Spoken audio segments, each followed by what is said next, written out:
You aren't supposed to say Macbeth while inside the building. You shouldn't even whistle backstage. There are no shortages of odd traditions tied to the theater. Perhaps the most mundane of them all to me was the whole ghost light thing.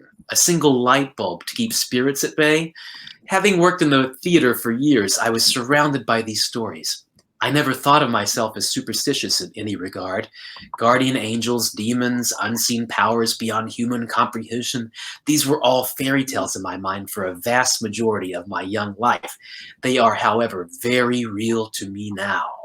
Throughout my years as a young adult, I took on many odd jobs to keep myself afloat. Bussing tables, construction, even brief stints as a street performer. I hated most of it, but for the most part, it paid the bills. One job I took was as a stagehand at the Harrison Opera House in Norfolk, Virginia. It's a huge place full of history. The backstage scene was hectic, and I got to rub shoulders with a lot of great people. The hours were good. The atmosphere was a nice change. I ended up working for those folks for a number of years. Between shows, I do a bit of freelance journalism on the side to make a bit of cash. The stagehand break room at the Harrison became sort of a pseudo office for me.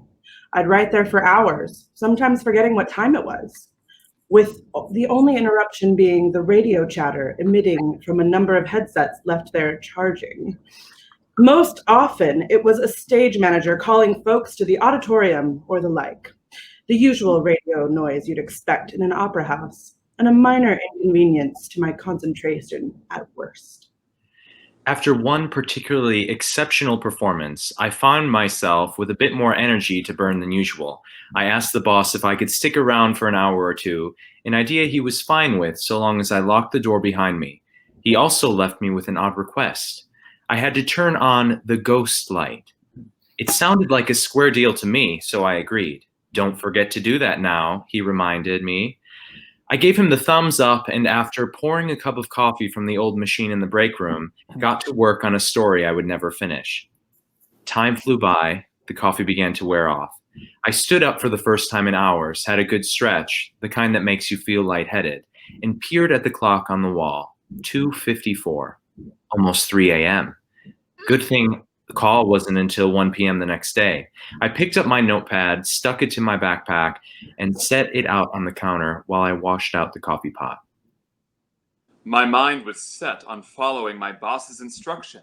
Locking up was a priority. I shut off the lights behind me, turned down the hall, and made my way to the double doors at the end. Reaching it, I turned the mechanism on the inner side of the door. The clunk the lock made assured me it was locked. Walking out, I shut it behind me and gave it a pull for good measure. My task was completed. Outside, my trusty bike awaited, chained to a tree. I reached into my backpack to find the key to the lock and suddenly noticed my load was lighter than usual. My pack was missing. I'd left it on the counter in the break room. Frustrated by my own forgetfulness, I started back for the door from which I exited, and as I approached, it slowly dawned on me that it was now locked from the inside.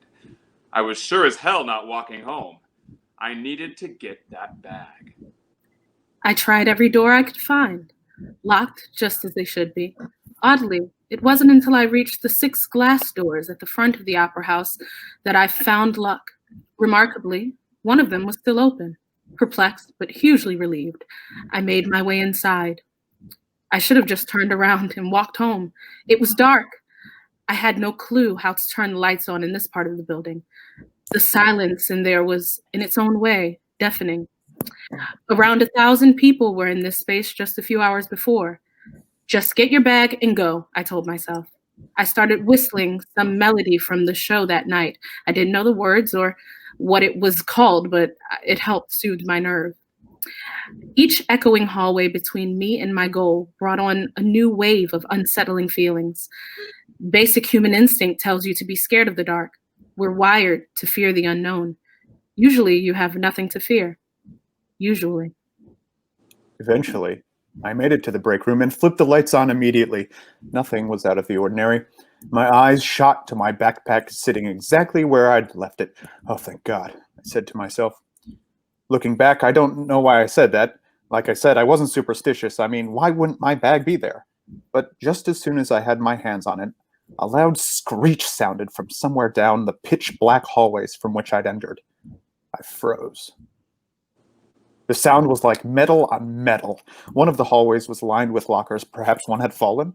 I also couldn't rule out that someone else on staff might still be around. Is anyone still here? I yelled out, still frozen where I stood.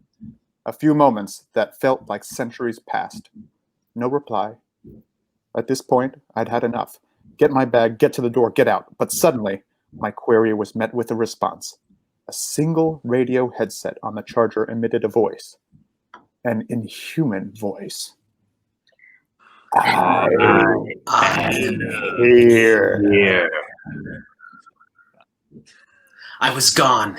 I didn't bother turning off the lights. I took off down the hallway, bag in hand and eyes closed.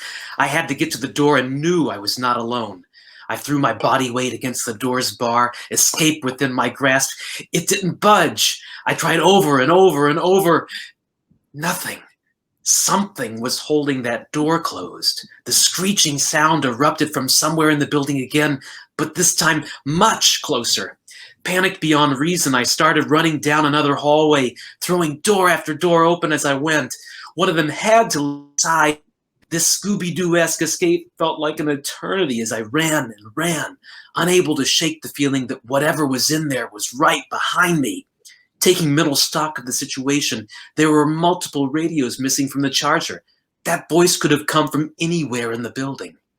Eventually, as I ran through the darkened building, I came to a room that I could tell by the sound alone was large in scale. My shoes hitting its wooden floor echoed distinctly. I was in the auditorium. I had been chased right onto the Harrison Opera House stage. Thinking through it quickly, I knew the dock door was just across the way. I was almost safe. Just a bit more to go. I wasted no time and took off, heart racing and adrenaline pumping, only to be stopped as I reached the center stage where I could suddenly see something was emitting a light, illuminating the stage set for Aida exactly as it had been left just hours before. I turned to look at the lights on the rail. None of them were on. I felt a presence. What I saw in that moment changed my life forever. At least 1,000 illuminated, disembodied human eyes stared at me from the audience. They were attached to nothing, suspended in place. They seemed almost like glass bulbs lit up. But beyond this, I knew immediately that their presence was a sign of something not disembodied, but sentient. This was not the presence from before. The eyes were everywhere. The orchestra, the balcony, even the boxes were filled. And they were all fixated on me. I felt everyone peering deep into my soul. And then the feeling of terror turned into one of sudden relief. And my mind, a moment before that could not process what I was seeing, caught up. They did not blink. They did not seem angry. They were not there to hurt me. To this day, I do not know what beings I encountered that night. Obviously, the dock door did open, and I eventually did make it home, but not until after I had found myself the leading player in some cruel one-man farce. As you might expect, I did not sleep a wink. Studying the supernatural with an unrelenting passion for years after the incident, I would come across things that seemed to provide answers. The quote, 1,000 eyes, bit seemed to align itself with a few biblical accounts of angels. Perhaps it was they, or it, protecting me from something else. That something I sensed in the malicious presence I ran from, which, despite all my studies, I have yet to find an answer for. And speaking of unresolved, I still haven't had the heart to finish the story I was writing that night either. I'm sure you can understand why my interest in it suddenly paled in comparison. One last thing. The boss took me aside the following day. You look like you had a rough night, He said with a laugh. Then, in a more serious tone, he said something I will never forget as long as I live. By the way, you forgot to turn the ghost light on.